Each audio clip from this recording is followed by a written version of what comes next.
Ambani news ಟಿವಿಗೆ ಸ್ವಾಗತ. ಪ್ರತಿದಿನ ನ್ಯೂಸ್ ಅಪ್ಡೇಟ್ಗಾಗಿ ಸಬ್ಸ್ಕ್ರೈಬ್ ಮಾಡಿ. ಅಂಬಾನಿ ನ್ಯೂಸ್ ಟಿವಿ ವೀಕ್ಷಕರಿಗೆ ನಮಸ್ಕಾರ. ವಿದ್ಯುತ್ ವಲಯ ಖಾಸಗೀಕರಣದ ವಿರುದ್ಧ ಚಿಂತಾಮಣಿಯಲ್ಲಿ ರೈತರು ಮತ್ತು ಬೆಸ್ಕಾಂ ನೌಕರರು ಸಿಡಿದೆದ್ದಿದ್ದಾರೆ.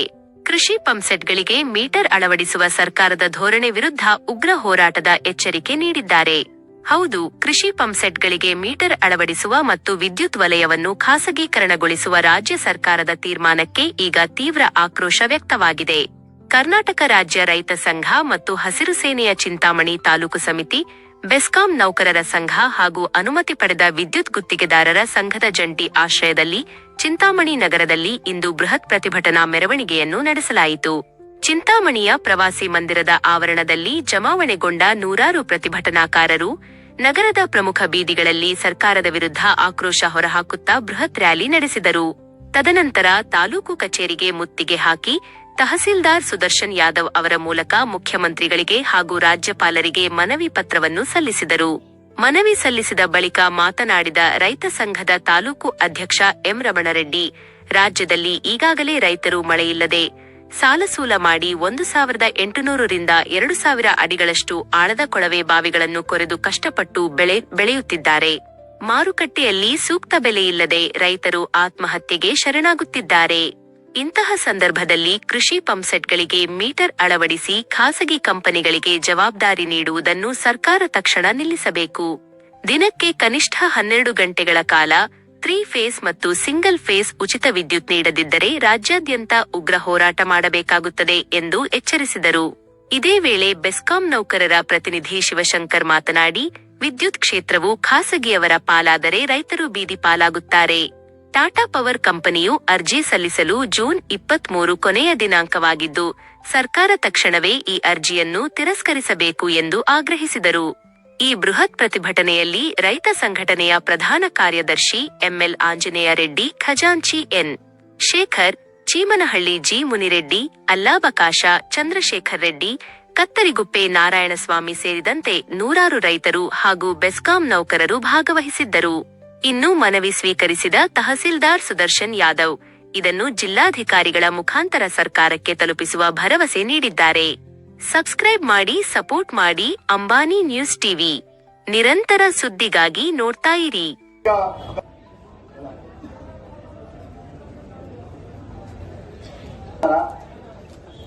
ಕರ್ನಾಟಕ ರಾಜ್ಯ ರೈತ ಸಂಘ ಮತ್ತು ಹಸಿರು ಸೇನೆ ಚಿಂತಾಮಣಿ ತಾಲೂಕು ವತಿಯಿಂದ, ಕರ್ನಾಟಕ ರಾಜ್ಯ ಅನುಮತಿ ಪಡೆದ ವಿದ್ಯುತ್ ಗುತ್ತಿಗೆದಾರರ ಸಂಘ ಇವರ ವತಿಯಿಂದ, ಅದೇ ರೀತಿ ಬೆಸ್ಕಾಂ ನೌಕರರ ಸಂಘದ ವತಿಯಿಂದ ಈ ದಿನ ಏನು ಎಲೆಕ್ಟ್ರಿಸಿಟಿಯಿಂದ ಪ್ರೈವೇಟೈಸ್ ಮಾಡಬೇಕು ಅನ್ನೋಂಥ ಉದ್ದೇಶನ ತಡೆ ಹಿಡಿಬೇಕು, ಖಾಸಗೀಕರಣ ಮಾಡಲಿಕ್ಕೆ ಯಾವುದೇ ಕಾರಣಕ್ಕೆ ಬಿಡಬಾರ್ದು ಅಂತ ಸರ್ಕಾರಕ್ಕೆ ಒಂದು ಮನವಿ ಪತ್ರವನ್ನು ಸಲ್ಲಿಸಿದ್ದಾರೆ. ಆ ಒಂದು ಮನವಿ ಪತ್ರವನ್ನು ಜಿಲ್ಲಾಧಿಕಾರಿಗಳ ಮುಖಾಂತರ ಸರ್ಕಾರಕ್ಕೆ ಸಲ್ಲಿಸುವಂತ ಪ್ರಾಮಾಣಿಕ ಪ್ರಯತ್ನವನ್ನು ಮಾಡ್ತೇವೆ. ರಾಜ್ಯ ರೈತ ಸಂಘ ಹೋರಾಟಕ್ಕೆ, ಕರ್ನಾಟಕ ರಾಜ್ಯ ರೈತ ಸಂಘ ಹೋರಾಟಕ್ಕೆ, ಬೆಸ್ಕಾಂ ನೌಕರರ ಹೋರಾಟಕ್ಕೆ, ಮಹಿಳಾ ಅಧಿಕಾರಿಗಳಿಗೆ, ಮಹಿಳಾ ನೌಕರರಿಗೆ, ಮಹಿಳಾ ರೈತರಿಗೆ ಧನ್ಯವಾದಗಳು. ಎಲ್ಲ ನಮ್ಮ ಬೆಸ್ಕಾಂ ನೌಕರರಲ್ಲೇ ಮನವಿ, ಈಗ ಊಟದ ವ್ಯವಸ್ಥೆ ಇದೆ, ಊಟದ ವ್ಯವಸ್ಥೆ ಮಾಡಿಕೊಂಡು ಎಲ್ಲರೂ ಆಫೀಸ್ ಹತ್ರ ಬರಬೇಕು. ನಾವು ಈಗ ಏನು ಆಕ್ಷೇಪಣಾ ಪತ್ರಗಳನ್ನ ಈ ದಿವಸ ನಮ್ಮ ಕರ್ನಾಟಕ ರಾಜ್ಯ ರೈತ ಸಂಘ ಹಾಗೂ ಹಸಿರು ಸೇನೆ ಮತ್ತು ಬೆಸ್ಕಾಂ ಒಟ್ಟಿಗೆ ಸೇರ್ಕೊಂಡು ಪ್ರವಾಸಿ ಮಂದಿರದಿಂದ ನಾವು ಈ ಒಂದು ಪ್ರತಿಭಟನೆಯನ್ನು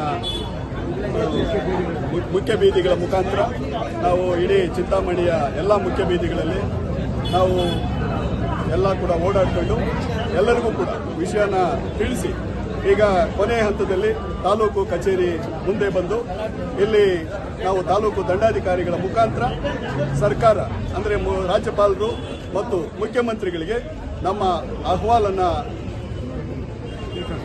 ಕೊಟ್ವಿ. ಕೊಟ್ಟಂತ ಅಹವಾಲಲ್ಲಿ ಮುಖ್ಯ ವಿಷಯಗಳೇನಪ್ಪ ಅಂದರೆ, ನಾವು ಈಗ ಬೆಸ್ಕಾಂ ಇಲಾಖೆ ನಮಗೆ ಮೊದಲಿನಿಂದಲೂ ಕೂಡ ಸುಮಾರು ವರ್ಷಗಳಿಂದ ರೈತರಿಗೆ ಉಚಿತವಾದಂಥ ಒಂದು ವಿದ್ಯುತ್ತನ್ನು ಕೊಡ್ತಾ ಇದ್ವಿ, ಏನೋ 10 HP ವರೆಗೂ. ಮತ್ತೆ ನಮ್ಮ ಮನೆಗಳಿಗೂ ಕೂಡ ವಿದ್ಯುತ್ತನ್ನು 24 ಗಂಟೆ ಅಂತೇಳಿ ಅದನ್ನು ಕೂಡ ಒಳ್ಳೆ ಒಂದು ಇದನ್ನು ಹಳ್ಳಿಗಳಿಗೂ ಕೂಡ ವಿಸ್ತರಣೆ ಮಾಡಿದ್ರು. ಮೊದಲಿಗೆ ನಗರ ಪ್ರದೇಶಗಳಿಗೆ ಮಾತ್ರ ಇತ್ತು, ಹಳ್ಳಿಗಳಿಗೂ ವಿಸ್ತರಣೆ ಮಾಡಿದ್ರು. ಅದನ್ನು ಕೂಡ ಸ್ವಾಗತ ಮಾಡ್ತಾ ಇದ್ದಾರೆ. ಈಗ ನಮ್ಮ ಕರ್ನಾಟಕ ರಾಜ್ಯ ರೈತ ಸಂಘ ಹಾಗೂ ಹಸಿರು ಸೇನೆ ಇಡೀ ರಾಜ್ಯಾದ್ಯಂತ 45 ವರ್ಷಗಳಿಂದ ಕೂಡ ಹೋರಾಟಗಳನ್ನು ಮಾಡ್ಕೊಂಡು ಬಂದಿದೆ. ಸರ್ಕಾರಗಳು ಏನೇ ತಪ್ಪು ನಿರ್ಧಾರ ತಗೊಂಡಂತ ಸಂದರ್ಭದಲ್ಲಿ ನಾವು ಸರ್ಕಾರಕ್ಕೆ ಒಂದು ಚಾಟಿ ಬೀಸ್ತಕ್ಕಂಥ ಒಂದು ಕೆಲಸವನ್ನು ಮಾಡ್ತೀವಿ. ಯಾಕೆಂದ್ರೆ ಈಗ ನಮಗೆ ಬೆಸ್ಕಾಂ ಇಲಾಖೆಯವರು ತಿಳಿಸಿದ್ರು ಈ ರೀತಿ ಖಾಸಗೀಕರಣ ಆಗ್ತಾ ಇದೆ ಅಂತೇಳಿ. ಖಾಸಗೀಕರಣ ಆಗೋದ್ರಿಂದ ಏನೇನಾಗುತ್ತೆ ಅಂತೇಳಿ ತಾವು ಎಲ್ಲರಿಗೂ ಕೂಡ ಈಗಾಗಲೇ ಜನರಿಗೆ ಮನವರಿಕೆ ಆಗಿದೆ. ಯಾಕೆಂದ್ರೆ BSNL ಯಾವ ರೀತಿ ಮುಗಿಸಿದ್ರು, ಈಗ ಏರ್ಪೋರ್ಟ್ಗಳಾಯ್ತು, ರೈಲ್ವೆ ಇಲಾಖೆ ಆಯ್ತು, ಎಲ್ಲ ಕೂಡ ಪ್ರೈವೇಟೀಕರಣ ಆಯ್ತು. ಇನ್ನ ತಾವು ವಿಧಾನಸೌಧನ ಕೂಡ ಮಾರ್ಬಿಡಿ. ವಿಧಾನಸೌಧ ಏನಕ್ಕೆ ಇರಬೇಕು, ಅದನ್ನು ಪ್ರೈವೇಟ್ ಮಾಡಿಬಿಡಿ. ಟಾಟಾ ಬಿರ್ಲಾ ಅವರಿಗೆ ವಿಧಾನಸೌಧನ ಕೂಡ ಅದನ್ನು ಕೊಟ್ಬಿಟ್ರೆ ಬಹಳ ಒಳ್ಳೆಯದು.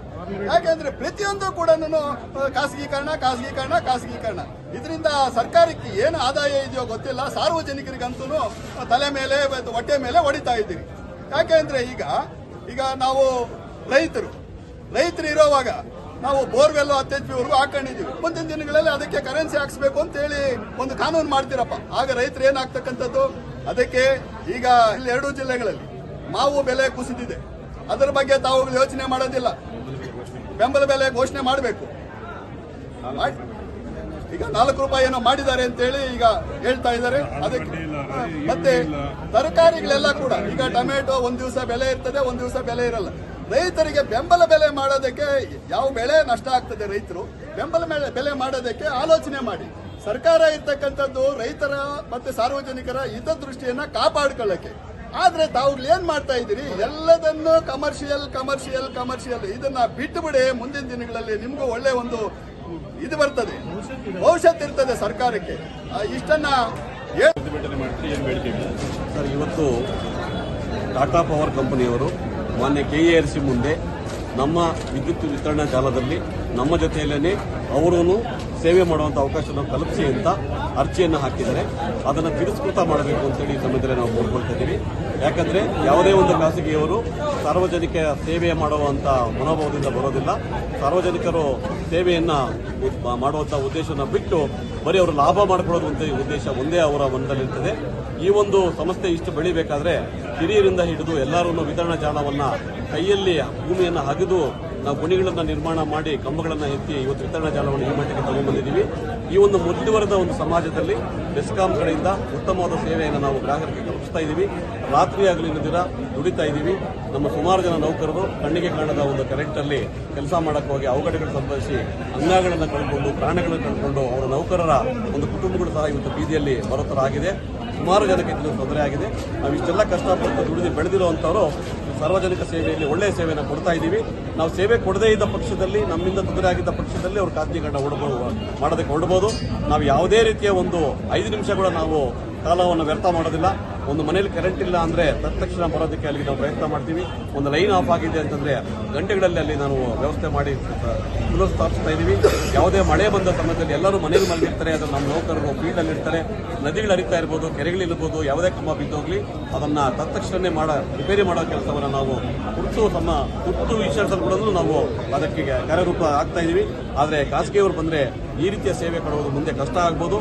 ನಮ್ಮಿಂದ ಸುಮಾರು ಸಾರ್ವಜನಿಕ ವಲಯ ಸೇವೆಯನ್ನು ನಾವು ಮನಸ್ಫೂರ್ತಿಯಾಗಿ ಮಾಡ್ತಾ ಇದ್ದೀವಿ. ಬೆಸ್ಕಾಂನ ಯಾವುದೇ ಕಾರಣಕ್ಕೂ ಕಟ್ಟಿ ಬೆಳೆಸಿರುವಂಥ ಬೆಸ್ಕಾಂನ ಖಾಸಗೀಕರಣ ಮಾಡೋದಕ್ಕೆ ಅವಕಾಶ ಮಾಡಿಕೊಡಬಾರ್ದು. ಇದರಿಂದ ನೌಕರರಿಗೂ ಸಮಸ್ಯೆ ಆಗ್ತದೆ. ಮುಂದಿನ ದಿನಗಳಲ್ಲಿ ರೈತಾಪಿ ವರ್ಗದ ಜನರು ಕೂಡ ತುಂಬಾ ಒಂದು ದೊಡ್ಡ ಮಟ್ಟದಲ್ಲಿ ಸಮಸ್ಯೆ ಆಗುತ್ತದೆ. ಈಗ IPC ಕರೆಂಟ್ಗೆ ಸಬ್ಸಿಡಿ ಕೊಡೋದನ್ನು ನಿಲ್ಲಿಸಬಹುದು. ಮಧ್ಯಮ ವರ್ಗದ ಜನರು ಮತ್ತೆ ಬಡ ಜನರಿಗೆ ಏನು ಸುಟರ್ ಜ್ಯೋತಿ, ಭಾಗ್ಯಜ್ಯೋತಿ ಸಬ್ಸಿಡಿ ಕರೆಂಟ್ಗಳಿದ್ದಾವೆ ಎಲ್ಲನೂ ನಿಲ್ಲಿಸೋ ಮಟ್ಟಕ್ಕೆ ಬರ್ತದೆ. ಯಾರೂ ಪ್ರೈವೇಟ್ ಅವರು ಫ್ರೀ ಕಳ್ಕೊಳ್ಳೋದಕ್ಕೆ ಬರೋದಿಲ್ಲ, ಮುಂದೆ ಬರೋದಿಲ್ಲ. ಅವರು ಬರೀ ವಾಣಿಜ್ಯ, HT ಕನ್ಸ್ಯೂಮರ್, ಕಮರ್ಷಿಯಲ್ ಕನ್ಸ್ಯೂಮರ್ ಮಾತ್ರ ಆಯ್ಕೆ ಮಾಡಿಕೊಂಡು ಹಂತವಾಗಿ ಬೆಸ್ಕಾಂನ ನಿರ್ನಾಮ ಮಾಡುವಂಥ ಕೆಲಸ ಮಾಡ್ತಾರೆ. ಹಾಗಾಗಿ ಸಾರ್ವಜನಿಕ ಸೇವೆ ಮಾಡೋದು ಸಾರ್ವಜನಿಕ ಸಮಸ್ಯೆಯಲ್ಲೇ ಇರಬೇಕಾಗಿರೋದು. ಈ ಕ್ಷೇತ್ರದಲ್ಲಿ ಪ್ರೈವೇಟಿಸಮ್ಗೆ ಅವಕಾಶ ಮಾಡಿಕೊಡ್ಬಾರ್ದು ಅಂತೇಳಿ ಕರ್ನಾಟಕದಲ್ಲಿ ಮನವಿ ಮಾಡಿಕೊಡ್ತಾರೆ.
ಗುತ್ತಿಗೆದಾರರ ಸಂಘದ ಪರವಾಗಿ ಈಗ ಮೆಮೊರಾಂಡಮ್ ಅನ್ನ ಕೊಡ್ತಾ ಇದ್ದೀನಿ.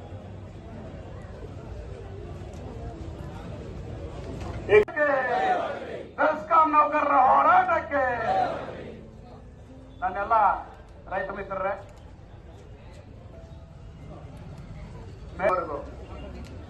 ಎಲ್ಲದಕ್ಕೂ ಊಟ ಕೊಡ್ತಕ್ಕಂಥವನು ಈ ದೇಶದ ರೈತ. ಈ ದೇಶದ ರೈತನಿಗೆ ಈ ದೇಶದ ಸರ್ಕಾರ ಆಗಲಿ ಅಥವಾ ಈ ರಾಜ್ಯದ ಸರ್ಕಾರ ಆಗಲಿ ಎಷ್ಟೇ ಕೊಟ್ಟರು ಕೂಡ ಕಡಿಮೆ. ಆಗ ಅಂತ ಒಂದು ರೈತರನ್ನ ಇವತ್ತು ಬೀದಿ ಪಾಲ್ ಮಾಡೋದಕ್ಕೆ ಹೊರಟಿದ್ದಾರೆ. ಈ ಒಂದು ಸರ್ಕಾರಕ್ಕೆ ಜೀವದ ಹಂಗನ್ನು ಬಿಟ್ಟು 24 ಗಂಟೆ ಕೆಲಸ ಮಾಡುವಂತ ನಮ್ಮ ಬೆಸ್ಕಾಂ ನೌಕರರು ಕೂಡ ಇವತ್ತು ತಮ್ಮ ಜೊತೆ ಒಡಗೂಡಿದ್ದಾರೆ. ಅವರು ಕೂಡ ಮುಂದೊಂದು ದಿವಸ ಬೀದಿ ಪಾಲಾಗುವಂತ ಒಂದು ಪ್ರಯತ್ನ ಈ ಸರ್ಕಾರಗಳು ಮಾಡ್ತಾ ಇದ್ದಾರೆ. ಅದರ ವಿರುದ್ಧ ಕೂಡ ತಾವು ನಡೆಸ್ತಿರ್ತಕ್ಕಂಥ ಹೋರಾಟಕ್ಕೆ ನಾನು ಆಭಾರಿಯಾಗಿದ್ದೀನಿ. ತಮ್ಮೆಲ್ಲರಿಗೂ ಒಳ್ಳೆಯದಾಗಲಿ, ನಿಮ್ಮ ಹೋರಾಟ ಯಶಸ್ವಿಯಾಗಲಿ ಅಂತಕ್ಕಂಥ ಮಾತನ್ನು ಹೇಳಿ ನಮ್ಮ ಗುತ್ತಿಗೆದಾರರ ಸಂಘದಿಂದ ನಾವು ಖಾಸಗೀಕರಣವನ್ನು ವಿರೋಧಿಸಿ ಬೆಸ್ಕಾಂಗೆ ಮತ್ತು ರೈತ ಸಂಘದ ಬೆನ್ನೆಲುಬಾಗಿ ಸರ್ಕಾರಕ್ಕೆ ಬೆನ್ನೆಲುಬು ಬಂದರೆ ಯಾರೋ ಗ್ರಾಹಕರಿಗೆ ಇವಾಗ ತೊಂದರೆಯನ್ನು ನೀಡುತ್ತಿರುವ ಸರ್ಕಾರ ಇವಾಗ ಖಾಸಗೀಕರಣ ಮಾಡಲು ಮುಂದಾಗಿದೆ. ದಯವಿಟ್ಟು ಖಾಸಗೀಕರಣವನ್ನು ವಿರೋಧಿಸಿ ನಾವು ಇವತ್ತು ಪ್ರತಿಭಟನೆಯಲ್ಲಿ ನಾವು ಅವ್ರ ಜೊತೆಯಲ್ಲಿ ಪಾಲ್ಗೊಂಡಿದ್ದೀವಿ. ದಯವಿಟ್ಟು ಇದು ಖಾಸಗೀಕರಣವನ್ನು ನಿಲ್ಲಿಸಿ ವಿದ್ಯುತ್ ಉಳಿಸಿ ಮತ್ತು ಅದೇ ತರ ಗ್ರಾಹಕರಿಗೆ ಯಾವುದೇ ರೀತಿ ತೊಂದರೆ ಆಗದಂತೆ ನಡ್ಕೊಳ್ಬೇಕಂತೇಳಿ ಸರ್ಕಾರಕ್ಕೆ ಈ ಮೂಲಕ ಮನವಿಯನ್ನು ಕೊಡ್ತಾ ಇದ್ದೀವಿ. ಹೋಗ್ತಾ ಇದ್ದೀವಿ. ಖಂಡಿತ ಇಷ್ಟು ದಿನ ಏನು ನಾವು ನಮ್ಮ ಸರ್ಕಾರದ ವಲಯದಲ್ಲಿ ಕೆಲಸ ಮಾಡಿಕೊಂಡು ಹೋಗ್ತಾ ಇದ್ದೀವಿ, ಇದರಿಂದ ನಮಗಿಂತ ಸಾರ್ವಜನಿಕರ ಹಿತಾಸಕ್ತಿಯೇ ಮುಖ್ಯವಾಗಿರುತ್ತದೆ. ಈಗೇನು ನಾವು ನಮ್ಮ ಇನ್ಫ್ರಾಸ್ಟ್ರಕ್ಚರ್ ಸಾರ್ವಜನಿಕ ಹಣದಿಂದ ನಿರ್ಮಾಣ ಮಾಡಿರ್ತೀವೋ ಅದು ಏಕಾಏಕಿ ಖಾಸಗೀಕರಣಕ್ಕೆ ಕೊಟ್ಟಾಗ ಇಷ್ಟು ಜನರ ಸಾರ್ವಜನಿಕ ಆಸ್ತಿಯವರು ಖಾಸಗೀಕರಣಕ್ಕೆ ಅವರ ಪಾಲಾಗುವ ಸಾಧ್ಯತೆ ಇರ್ತದೆ. ಅದಲ್ಲದೆ ಈಗ ಏನು ವಿದ್ಯುತ್ನ ದರ ಇರುತ್ತೆ, ತಾವು ಬೇಕಾದ್ರೆ ಈಗ ಮುಂಬೈ ಅಥವಾ ದೆಹಲಿ ಈ ಕಡೆ ಎಲ್ಲಾದ್ರೂ ಕಂಪೇರ್ ಮಾಡಿ ನೋಡ್ಬೋದು.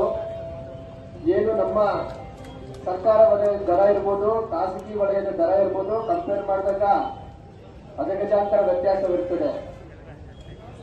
ಹಾಗೂ ಖಾಸಗಿಯವರ ಒಂದು ನೆಲೆ ಏನಿರುತ್ತೆ ಈಗೆಲ್ಲ ನೋಡಿದ್ವಿ ನಾವು. ಫಸ್ಟ್ ಅಲ್ಲಿ ಜಿಯೋ ಸಿಮ್ ಹಾಕ್ಸ್ಕೊಂಡಾಗ ನಮ್ಗೆ 1 ವರ್ಷ ಫ್ರೀ